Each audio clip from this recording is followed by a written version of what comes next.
They break away in the 7th and final batch on Barrier Trials afternoon, and it's on the outside Tiffindale, who's the first to show and leads them in the early stages from Ballydrislan, and on the outside is Crystal Dawn, a couple of lengths to Colon, and at the back of the quintet Recalculate. They've covered about a furlong and a half, and it's Tiffindale on the inside, almost joined for the lead by Crystal Dawn, and Ballydrislan in between the pair. 2 lengths in front of Colon, and finally Recalculate. Heading on now to the final 4.5 furlongs or so, and soon to reach the halfway stage, and a 3-way tie up front.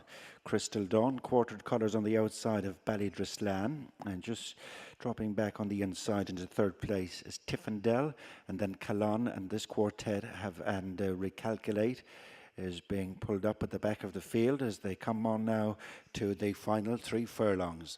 And Crystal Dawn on the near side. In the centre is Ballydrislan, the starred cap. On the far side, blue colours of Tiffindale. Just behind them is Colon as they come on inside the 2 mark.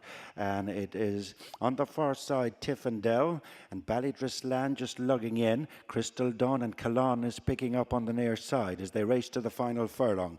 And it is Colon on the near side getting on terms with Ballydrislan, and Colon is now just forging on from Ballydrislan, and then Tiffindale and Crystal Dawn, and at the finish Colon wins snugly from Ballydrislan, Tiffindale and Crystal Dawn, the 4th and final finish.